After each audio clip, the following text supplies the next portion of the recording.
So the recorder is turned on. Good evening, everyone, except Jawad. Good morning to you. Good morning, Dr. Cleveland. Good morning. And Ms. Chavez, are you back in Lubbock, or did you get the job offer? I did. All right. So you just got 2 weeks to go, right? Yeah, I think it's 3 weeks. Yeah. 4. So it's like 3 weeks. You have the hard task of trying to stay marginally focused for 3 more weeks. Exactly. Good for you. Congratulations. And that's awesome. Thank you. Let me quit that. Don't think I'll need, I'm making room on my computer, and you will see why in a minute. Okay. The proposed topic for today is we're going to look at a new software package, and there's a bit of a disadvantage in that I have not looked at it in well over a year. It's pretty cool, but I don't use it a lot. When I do use it, I have to retrain every time. So I have a copy working on my Macintosh, I think, and I'll revert to that if I am a complete failure at it. I'm going to actually go through trying to install it on my Amazon instance, and I'll ask you all, don't necessarily follow along. Take notes, because there are certain steps that are frustrating. And we're now in the realm of, this is not download and put a password into the app store and all of a sudden you're buying and selling used car tires. It's a little bit more elaborate than that. All right, so that's my personal disclaimer. Let's get started. In the out of laziness on my part, I went ahead and created a whole thing called Storm Lessons, and it's just web links to the content server. The files you all sent me are here. I don't know why there's an untitled folder there, but there is. And each of you knows who you are, and the ones that say Hughes, Highway, and Railroad, this one are Jawad's files for the whole collective thing. Highway High School is Richard. Railroad base case is Anna. And I guess I don't have one from you yet, Weston. Get that to me when you can. Get a bit of a file change. You probably sent it. I just didn't see it in my email. And then there's a summary, which has an example of the subcatchments in areas. And we'll go take a look at that in the near future, but not right now. I wanted to get back to trying to do Storm. And first thing is, so there's a very funny numbering scheme here, because this was the old lecture 14, and I just added 10 to it to make sure it didn't clobber our existing one. So I think I've changed the PDFs. Okay, so before we get into Storm, I want to mention something called a diffusion hydrodynamic model.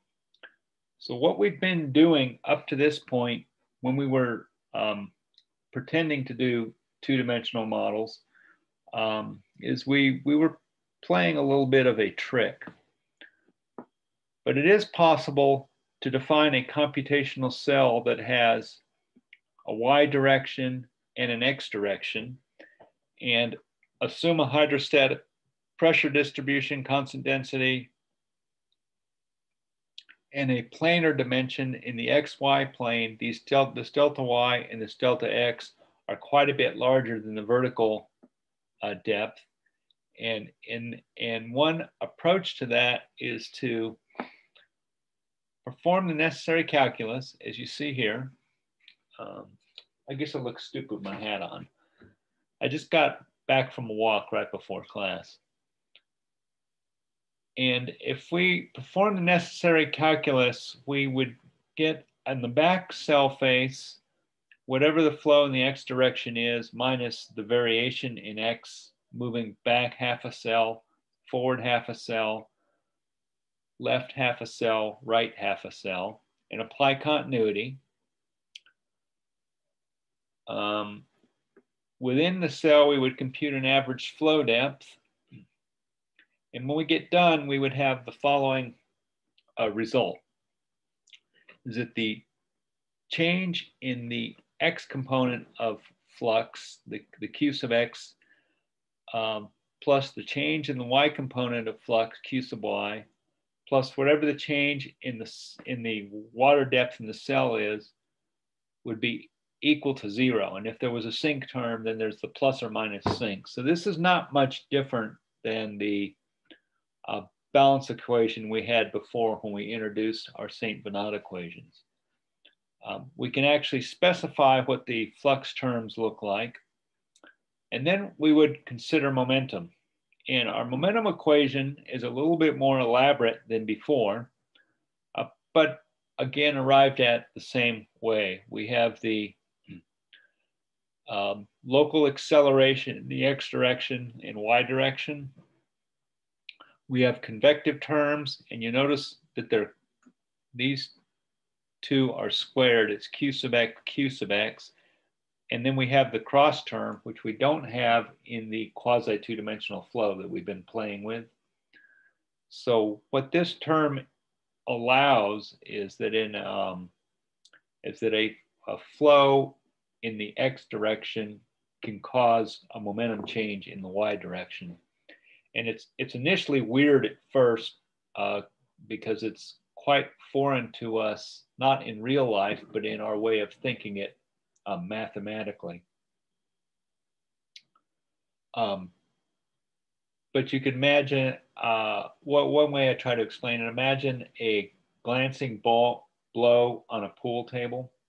So you have a pool ball that's going in one direction, and if it just kisses the edge of another ball, it will create a y component of velocity that has nothing to do with whatever the y component is of the initial ball. That is the closest to a cross-term momentum transfer that I can come with. So these tangential momentum transfers are real. It's not something that's a consequence of arithmetic that was made to keep the math department employed. There's probably a large part of that, but it's real. In many flows, its magnitude is kind of puny, so we don't worry about it. But in two-dimensional flows, such as in estuaries and in Gulfs of Mexico and Gulfs of anywhere else, where we have large circulatory systems, hurricanes, the atmosphere, this cross term is substantial and important. Okay, so in the two-dimensional diffusion hydrodynamic model, we're going to play some games on this term and these cross terms. The name, oh, it's not going to fit. Damn it. Arg. I don't want to look at the original PowerPoint. I think I might have to. The name diffusion hydrodynamic model comes from the next sequence of steps. The momentum terms are converted into linear flux law terms. You guys have seen linear flux laws in groundwater hydraulics. The Darcy's law is a linear flux law. And in doing that, the equations of motion can be inserted directly into continuity, which is different than we did St. Bernard. We can insert it directly in the continuity, and the result is a diffusion equation. Now, diffusion equations are attractive because mathematicians have figured out how to solve them 120 years ago. So if we can make a process, if we can argue that a particular process is well explained by diffusion, we have 120 years of prior history to go ahead and make cool pictures. The trade-off is, of course, when you're doing that, it's not a nice linear diffusion equation. It's somewhat nonlinear, but diffusion partial differential equations are very stable. So if something can be made to look like diffusion, there are all sorts of already figured out ways to solve it. I'm going to have to go to the original PowerPoint because there's stuff off here to the right that matters. Okay, how do I get back? I go that way. Open, link, and see what happens. No, new tab. I'm going to play your usual stunt. Yeah, it's a classic.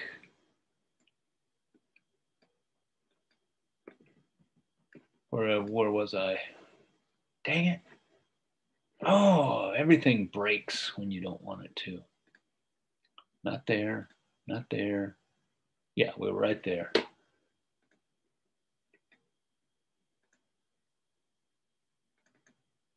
Okay, that looks like PowerPoint to me. So we will click on this doodle down here.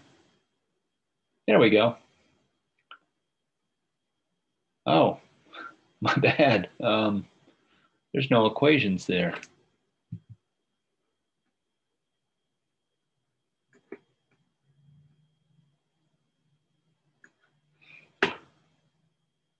Okay. So this is what we're going to beat to death into a different structure. So first we'll divide the momentum term by GH. And it looks like, oh, that's what I was doing. I was being a sneaky. All right, I'll leave that stuff over here. First, we'll divide the momentum term by GH. There's our old momentum term, and we divide everything by GH. And then we'll rename the leftmost three terms. This is not right.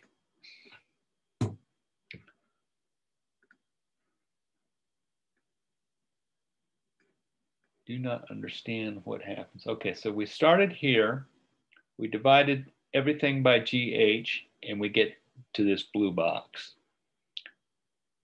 And we do that for both momentum directions. There's the Y1 by GH. Then we'll rename the leftmost three terms in momentum. So this term, and that term, we'll collect them together, and we're going to give them the name M because we have no creativity in naming. So M sub X and M sub Y. This is M sub Y right here. And this bundle of terms is M sub X. Right there. Then we're going to stipulate that the friction slope is well approximated by the Chese-Manning formulation. Does that ring a bell? It's exactly what was done in the St. Venant equations. So that our QX term and our QY term look something like here on the screen. So this is obviously in US customary or SI units. Can anyone tell? Dun, dun, dun, dun. Final Jeopardy. US customary or SI. How can you tell before I say bye? Bye. Is it SI because the 1.49? It's U.S. customary because of 1.49, but you dang had the right logic, so good enough. Dang it. SI is usually a 1. Okay, so that's what that 1.49 is. We did the same thing in the St. Venant equations. Here, this H is the flow depth. And unlike the St. Venant, it's explicitly stated here that this is a friction slope and not just any old willy-nilly slope that we happen to like. That's a fundamentally important difference. Then with all that, we can rewrite the fluxes in terms of momentum equations. And so Qx is minus Kx dH dx minus Kx m, where Kx is this whole thing here. You can think of it as a conveyance, which I think is its actual terminology. So we have a portion that's attributed to the current flow depth in Manning's N, and then we have a portion that's attributed to the current rate of change of water depth in the cell and the current momentum turn for the cell. So when you ever hear someone saying, or you write the current, you immediately gets not suspicious, but you immediately should get scared, because that means that there's a lot of nonlinearities that are going to get iterated back and forth. And finally, assuming we can calculate all those bits, this is what comes out of it. We have an equation that relates the rate of change of flow depth everywhere in a computation domain to the divergence of a flux. So this d by dx, d by dy is a divergence operator, and what's inside it is a flux term. It looks almost identical to the groundwater flow equation if these m's were 0, and k was hydraulic conductivity or transmissivity, and the storage coefficient was 1. So that's the attractiveness of the diffusion hydrodynamic models. If we can evaluate these terms along the way, all we need is a glorified mod flow to calculate our flow terms. And would that it were that easy, because that would be kind of cool. The nonlinearities are a problem. And here's how one would go about solving it if you had to do it. One, you could go search the internet and get a copy of the diffusion hydrodynamic model from the USGS. You could compile it. You could run it with the sample input file, and it won't work.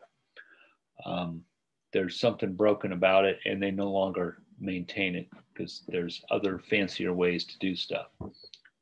I've always liked it because it was attractive from the standpoint that if I could get it built and running, I could pretty much model anything I could ever imagine I'd need to. The general algorithm is as follows. First, we have node points where we compute velocities, and we have other node points where we compute flow depths. So think of the depth points as the centroids of rectangular cells, and then the velocities are computed on the interfaces between connecting cells. Okay, so with that in mind, not unlike what we did when we did our homebrew St. Venant equations. Remember doing that long time ago? Back when pterodactyls flew the sky and dinosaurs roamed the earth. Same idea, 2 dimensions. So between the nodes, we compute average values for Manning's N and average geometric factors, the depth mostly, because the widths are specified. Then we'll set the value of m equal to 0. Assuming m is 0, we calculate the nodal flow depths for the next time at time t plus delta t, simply using the momentum equations as difference equations. Or actually just solve this equation for one time step with the m's set to 0. Now we have new values for depths. They're wrong, but they're new. So we use these new depths and the old depths to estimate the mid-time step value of m. And this is where we include the dynamic components. And that's an elaborate computation. It's not hard, but it's elaborate. Then once that's done, we would recompute values of k using these mid-step m values. So now these k terms change. These m's are no longer 0. We solve the equation again and use that to find the flow depths at the next time step using continuity. Same as step 2, except now we have the mid-step m values. And then we would return to step 3 and repeat step 3 until the k values match the mid-step estimate. When that happens, we declare that we have converged. We update our one time step and then proceed to the next time step. Now that all can be coded to happen very fast, especially if in the particular part of the problem domain, nothing interesting is happening because it will hit convergence quickly. But when stuff starts moving or we have a change in tide or a change in the wind force, wherever stuff starts to accelerate, accelerations are what's killing us because these m's and k's are no longer static, and it might take quite a few iterations to compute. Don't know why I have the same slide twice.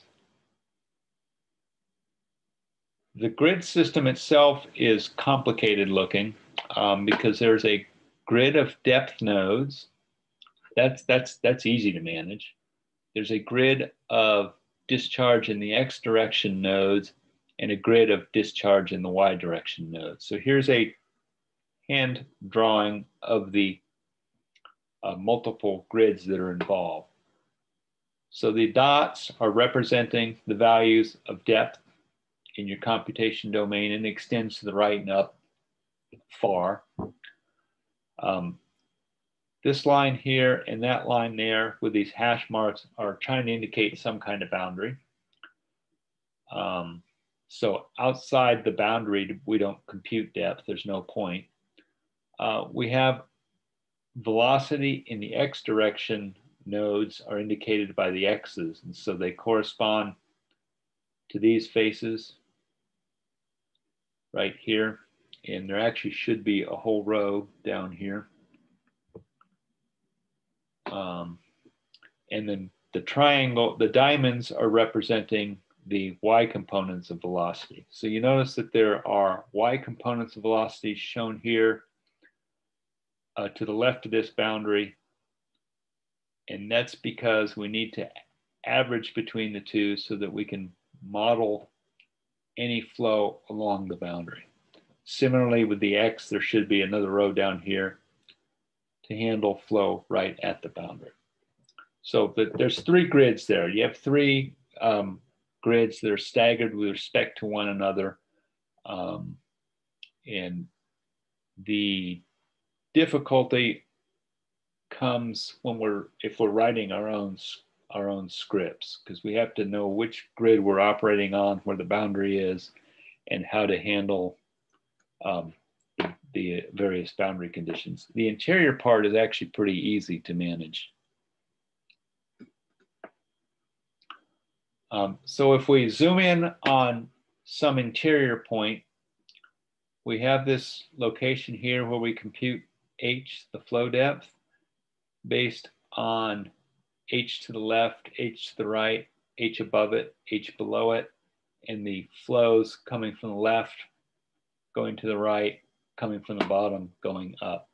And these arrow directions are simply sign convention directions. It doesn't require that flow is from left to right. In fact, if you're left-handed, you probably tend to have flow going from right to left. if you're drawing it on a chalkboard. We don't do those things anymore. That's such a quaint idea. And then the hard part in making our own code is coming up with an effective naming scheme, because at this location, ij, we update velocities kind of on this L-shaped area. And so we would declare, if we're at position ij, that point there is ij with respect to the qx flow grid. That point right there is ij with respect to the qy grid. And that point right there in the middle is ij with respect to the depth grid. So if we're making your own scripts, an effective naming scheme is actually really pretty critical. Okay, and so that's to introduce real two-dimensional modeling, not the hack job that I showed you how to do, which is not a critique of the hack job. We can actually do a lot of modeling without having to go to this level of detail. So obviously, if we're going to write our own scripts, I waited to way too late in the semester to introduce this. We should have done this like 3 months ago. But I have no intention of us writing our own scripts. We're going to use other people's stuff. But I want you to be aware of the hidden complexities that go on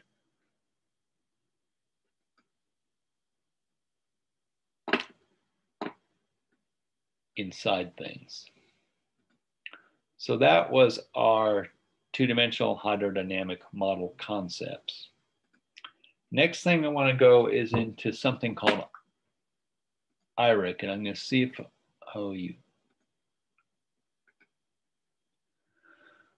going to work today? Open link in new tab. Choose the okie dokie.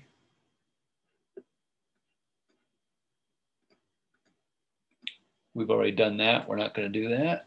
Okay.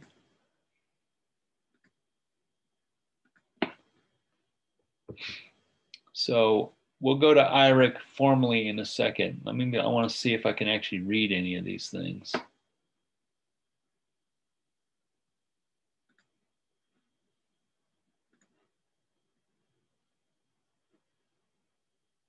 Okay, cool. Worst case, I can at least read the 2008 tutorials.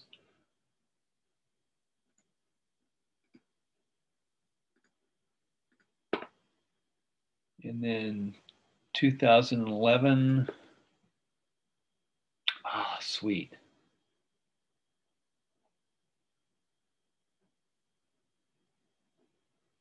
Okay. Now we have to go get the software.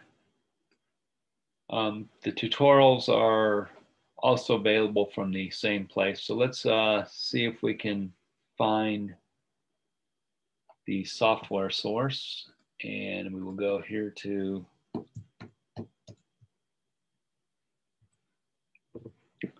Institute for Research. Nope, that's not it. iRIC software. Okay, I got the recorder on. Is this new to everybody? You ever even heard of this? Okay, cool, good. The software is free, but figuring out the website is really quite tricky.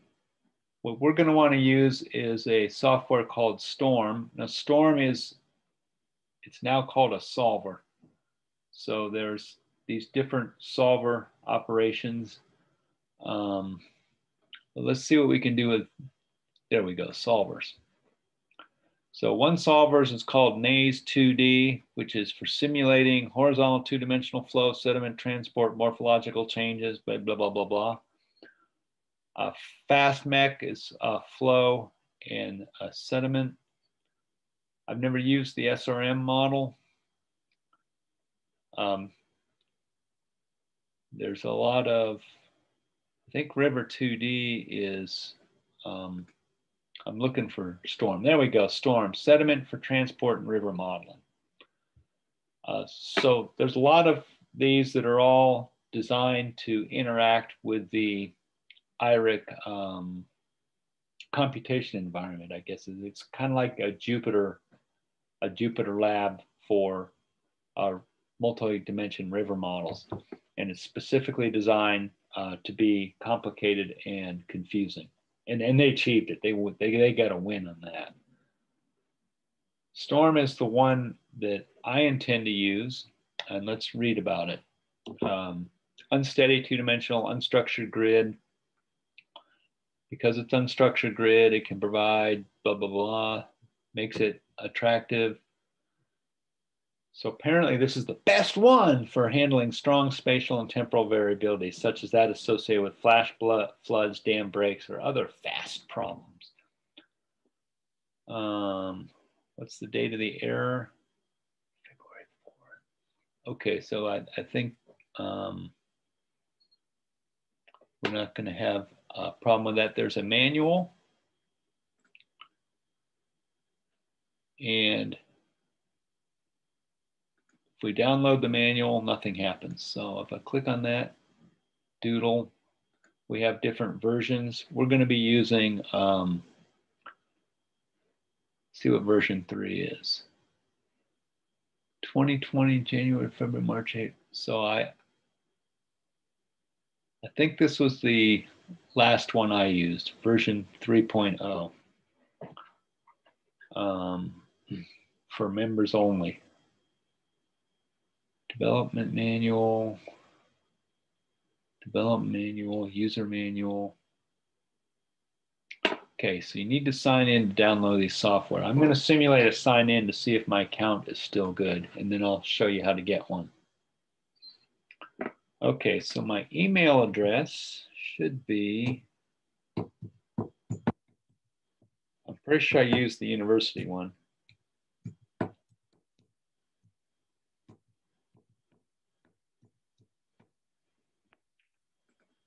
Password's going to be anybody's guess. Oh, maybe it's this one. What are the chances of me getting the password right? I would say slim to none. That ever happen to y'all? The password, yeah, I lost it. Anybody read Ginsu?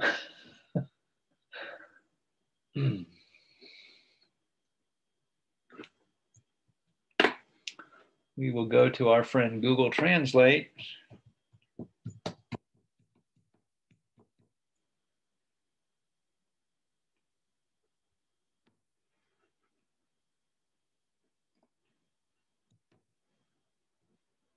Username or email address, okay. So you saw that here first. We are gonna do this in Japanese. What did it tell me to do? Username or email address. Okay, so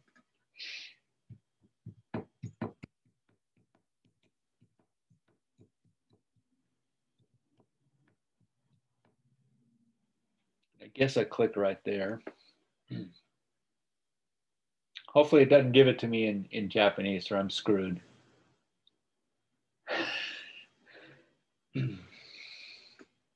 I may just create a new account.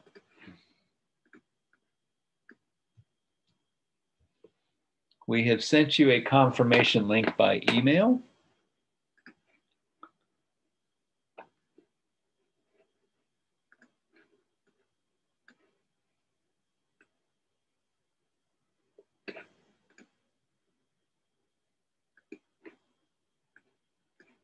I see no inbox.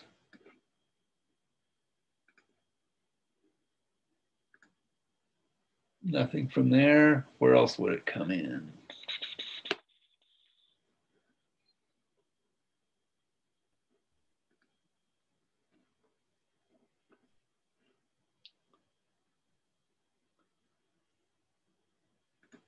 You can check the spam folder, I guess, the junk.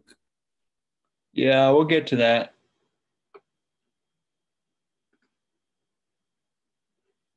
Good call.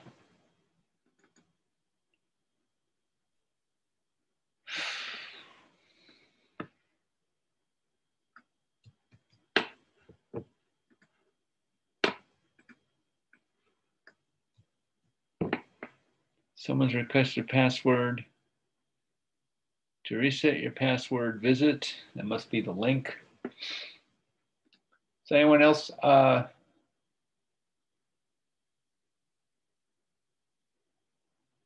see what happens.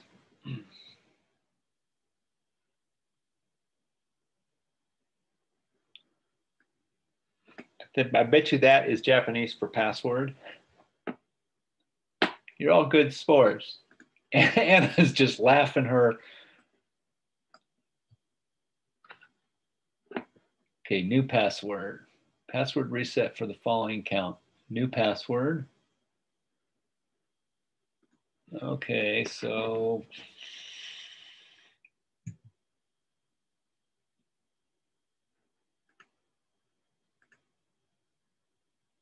actually put in the password.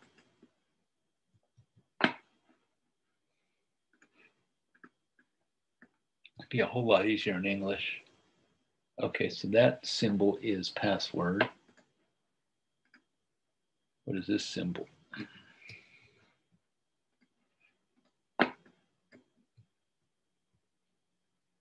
Username or email address, okay.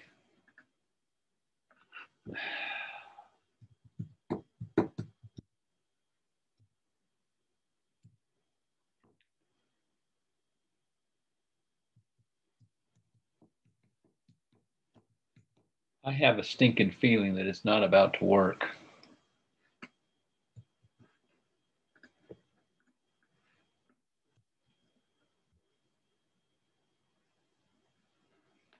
I don't know what save login status means. And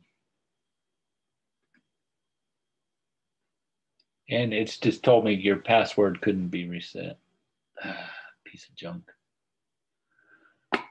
All right, we will go back to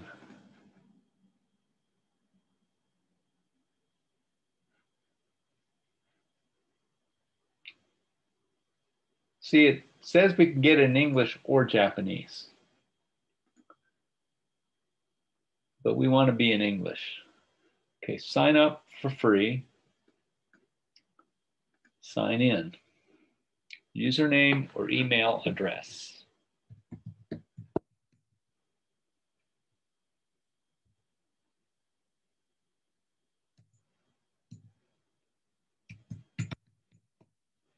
Trying a different password. Oh shit, that was okay. So what you guys will need to do the download is you're going to have to create an account, and don't lose your password because the only way to get it back is to do it in Japanese, and it didn't work. Next thing we want to do is go to see what download takes us to downloads, and we're going to download Storm. I'm going to actually get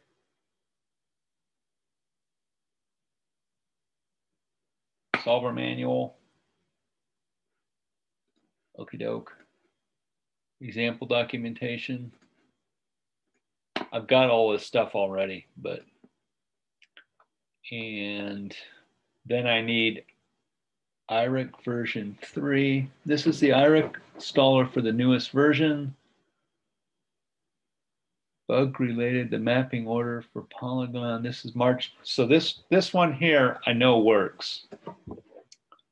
I now want to do this from my Amazon Web Services account. But let me go ahead and show you what it will look like when you get it downloaded. I didn't download anything, but when you do get it downloaded, it will look like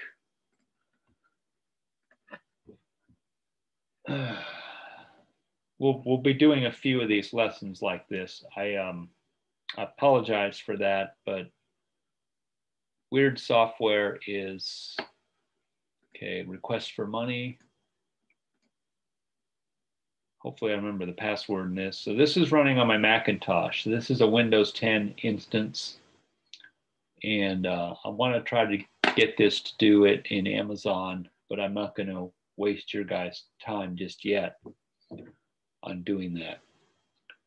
The reason it's attractive to me to do it on Amazon is there's really long run times with this particular software. So maybe that's not a good thing.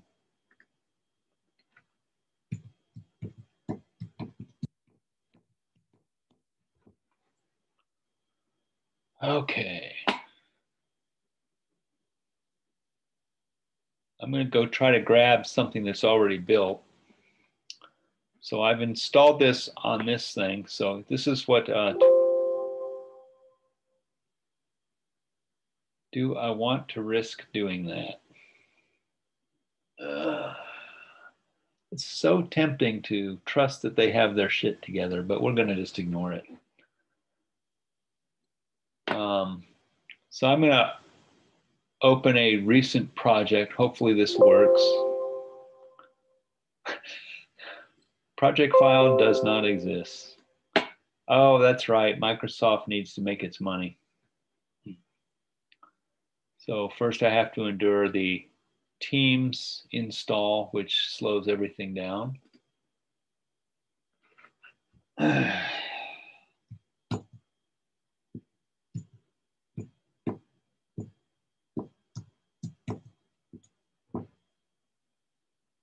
That is the correct user ID, you piece of crap.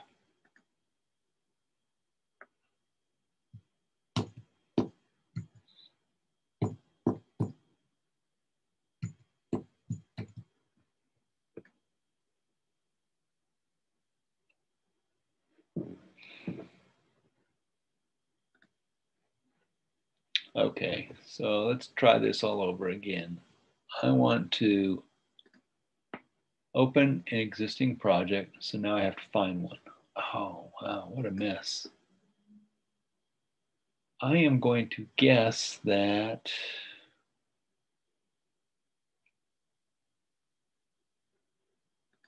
did I save it in there? No.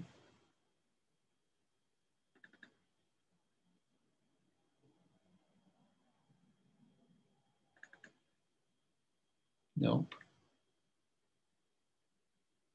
This may be a short lesson today. I've got to find all the files. I had them compressed and I just expanded them a few hours ago and now I can't find anything. Yeah, cancel it. Okay. Okay, files to build surfer maps, quad sheets, HCOEM, swim design project. Not that.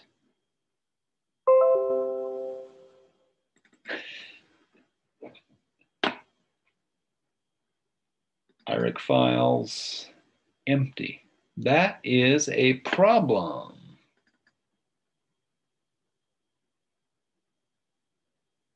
That's a real problem.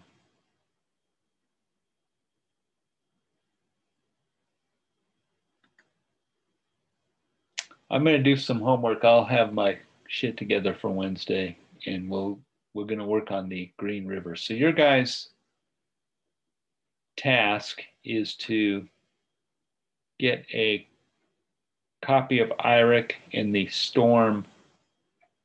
Well, just get a copy of iRIC installed. I'm using 3.0.18, build 6257. Whatever you get is going to be more recent than that. It pretty much, if it's going to work at all, it'll work the same. And then I need to figure out where I have all the files. It's not there.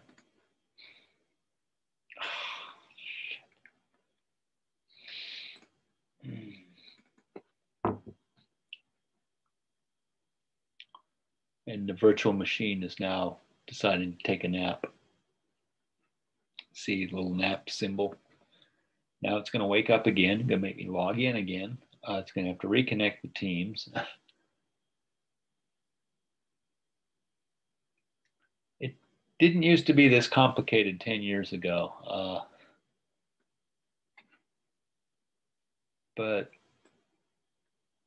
you know, there's something to be said. Back when software was $50,000 a pop, it actually worked.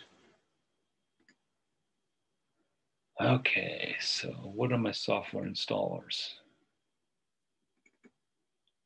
Okay, so the iRIC installer, well, that's actually good to know. If things go really bad, I can put the installer onto Blackboard, and you could attempt to install it that way. Okay, 5362 virtual machine data. iRIC files is empty. That is, okay, that looks like swim files. That I know is swim files.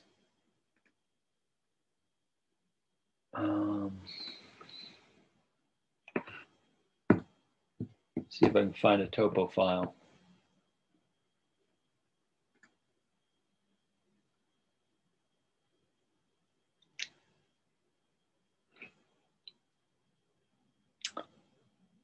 I have a feeling I must have deleted a bunch of files. Let's go in the recycle bin. Well, if I've deleted them, they're not there. And the only other place they could be is on the network drive, not in downloads.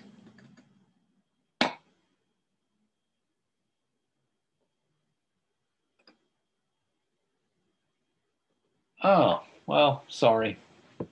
So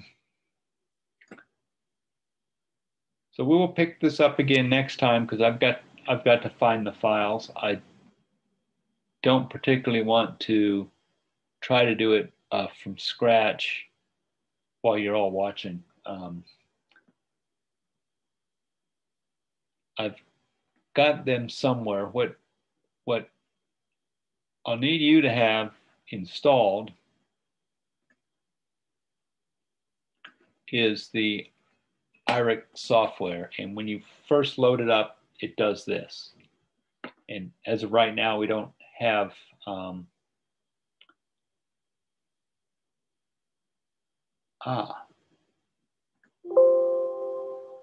courses active 5362 modeling. I think I can probably reconstruct it from this path, but I don't know where things went. Let me check my, that looks like a network drive to me. So we'll go over to the Macintosh side of the machine. Go here, and I want to get courses active.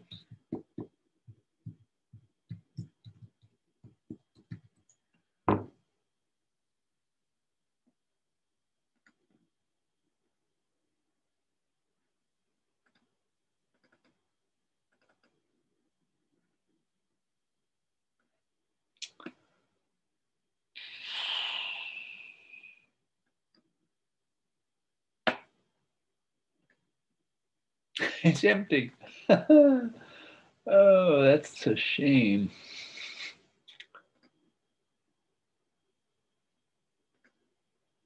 That won't help. That won't help. That's not it.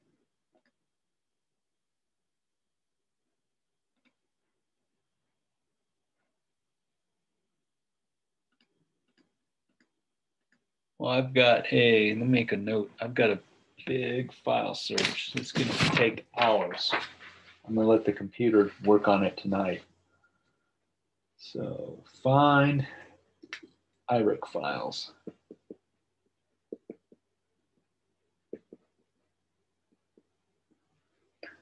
So what I'd like you all to do is get iRIC installed, and this will be the best you can get, is you can get it to do this, and we will go from there. And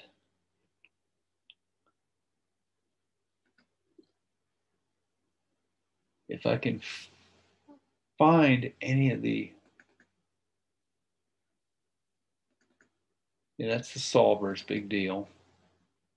Grid importer.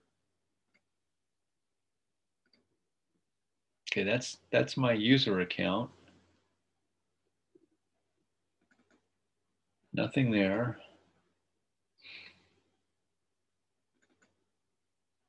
Nothing there.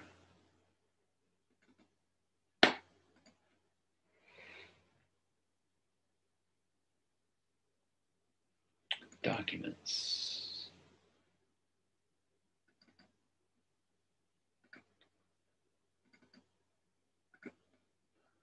Oh, I'm embarrassed for myself. Get that installed, and we're going to run the Green River tutorial. And I'm going to take another little internet search with y'all watching.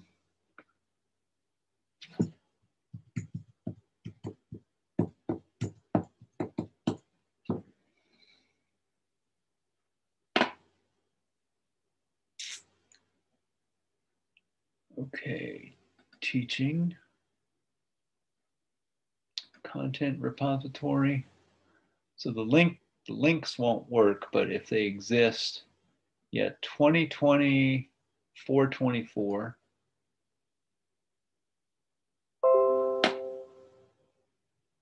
And where is this going to? 5362 modeling.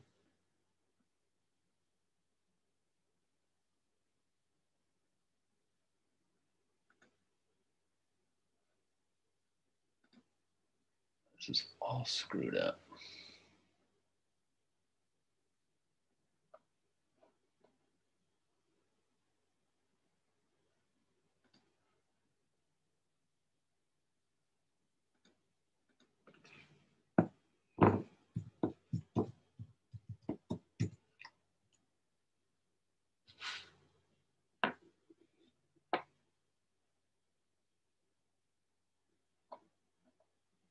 Yeah, it's not, at least that website is still running, which means I should be able to find the files there. That's going to go to, none of those are working. Software, none of that's working. Share Hydro, I don't think I have anything. That's not working because I refuse to pay for it. So I can find the files because on this website, all the course files from a year ago, last time I taught this class and had Storm up and running, they were there. For those of you that manage your own website, I'll just give you a fair warning, your internet service provider at some point is going to go ahead and lock down your stuff and institute security protocols, and you won't be able to get anything to work right anymore. And so this one is paid up until the middle of May, and then it's going to poof, disappear. So I do need to get the files back. So I know that there is contents in the repository, and looks like the last update was a year ago. So I should be able to recover the files. I'm going to do that, and I'll get them pushed out to those locations that are shown on the Blackboard site. On Wednesday, we're going to go through iRIC, the Green River tutorial. So if you can get it installed, and feel free to maybe read the tutorials yourself, but you don't necessarily try to do it unless you've got a lot of time, because the tutorial is just tricky enough to discourage you from self-teaching it, and I'll show you how to work your way through it. The other thing about the particular software is it's got no backtracking. So if you're partway through and you screw something up, most of the time you have to start over from the beginning, which doesn't sound bad at first until you have gotten 40 minutes into a modeling build, you haven't run anything yet, and you clobber something. And so I will show you how to do some file management to make those build agains easier to do, and you don't have to start entirely from scratch each time. Okay, oh wait, I just had an epiphany. Is it in here?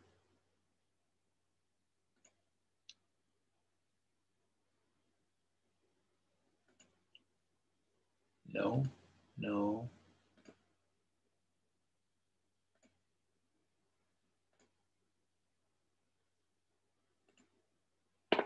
Sweet. Okay, I do have files. These are so this is what a homework might look like.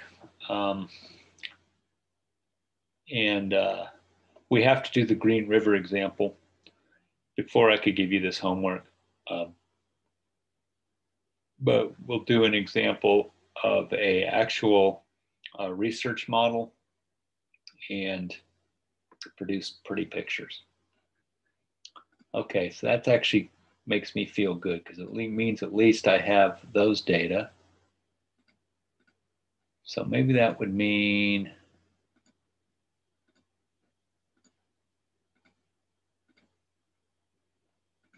okay, I got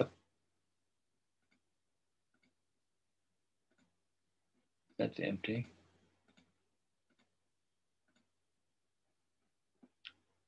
Rats, those are empty files. That's not a good sign. Okay, simple estuary.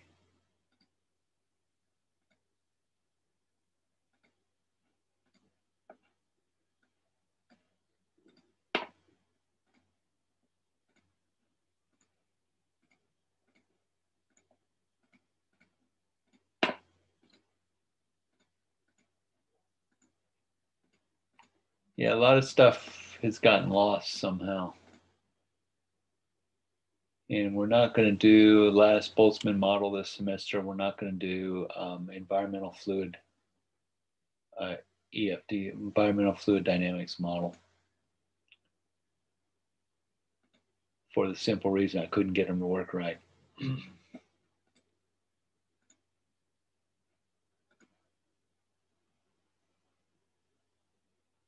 So I've done these. I've used this before to actually do this particular paper. So I'm sure I can recover the files because I'm one of those people that doesn't throw away. I have gigabytes of digital clutter in my life.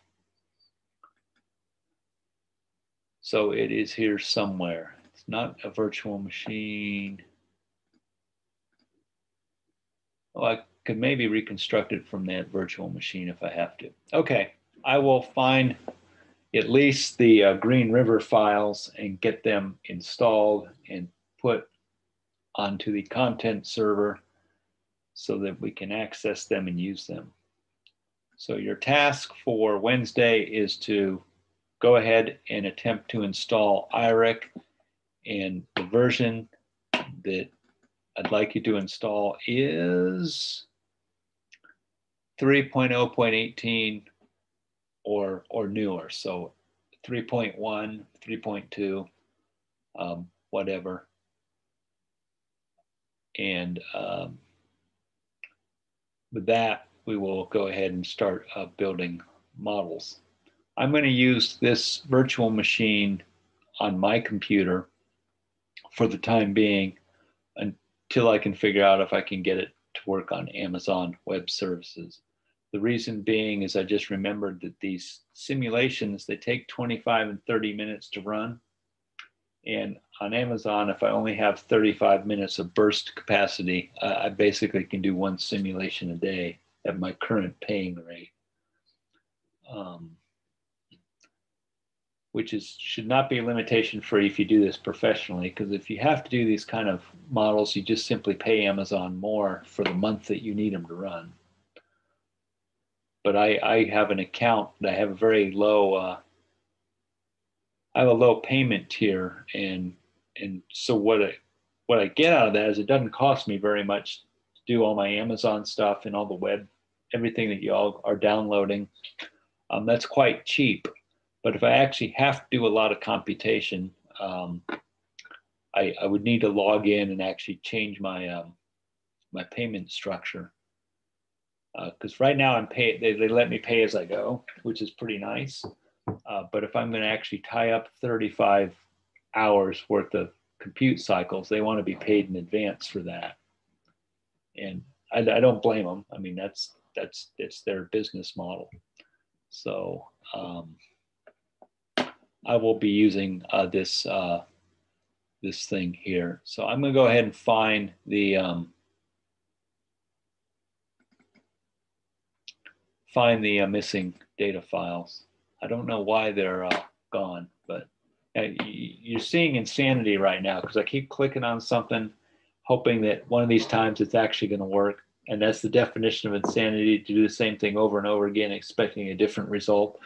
I know better than that. Get this installed for Wednesday, and then we will go ahead and we're going to run the Green River tutorial, and we'll do a few other tutorial problems, assuming I can find the files, and we will proceed from there. There's one remaining homework, which I just showed you what it looks like. It's not hard to do if we can get through the tutorials. Okay, that is all for tonight. I am sorry. Like everybody, I intended to have more to show, and oh, that's a pretty spooky glow on my part. I don't even have a filter turned on. I'm not a cat. I will see you on Wednesday. I will get this video uploaded, although this is a stupid video as videos go, and we will pick up with a storm on Wednesday. Any questions?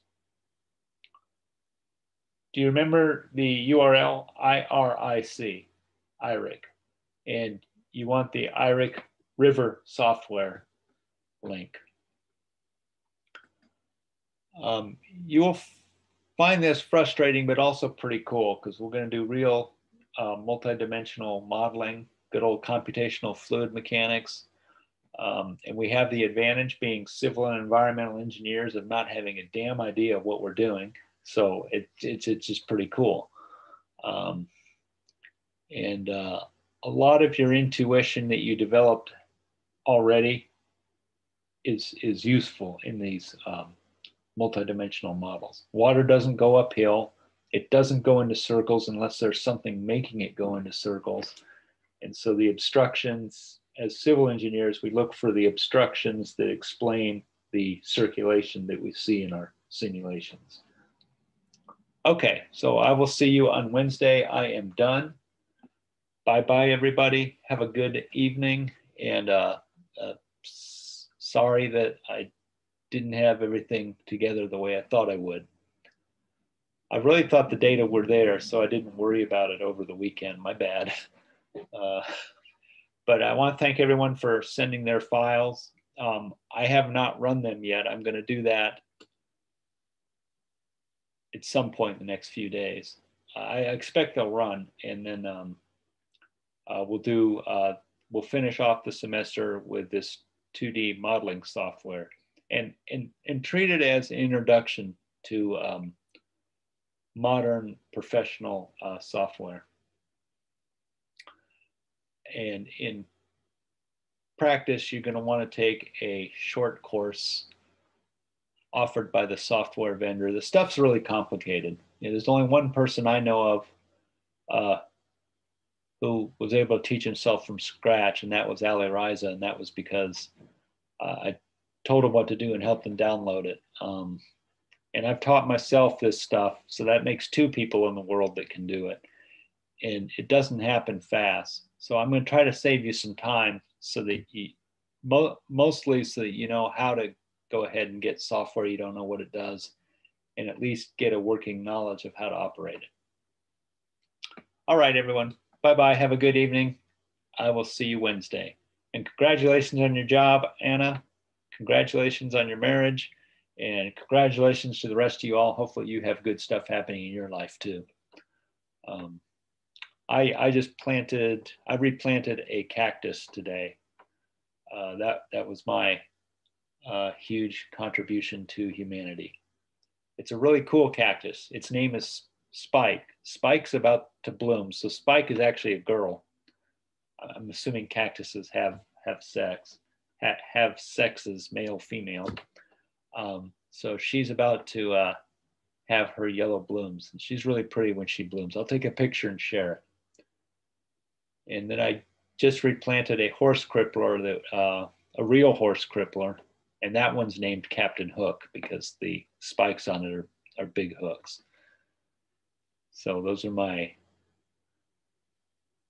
pets that you can't actually pet. They're not cuddly. Cactuses are not cuddly. And they actually got to go outdoors today, and they'll be outdoors until next winter. Because they can handle the heat in Lubbock. They don't like the cold. Okay, bye-bye, everybody. Thank you. Have a good evening. You too.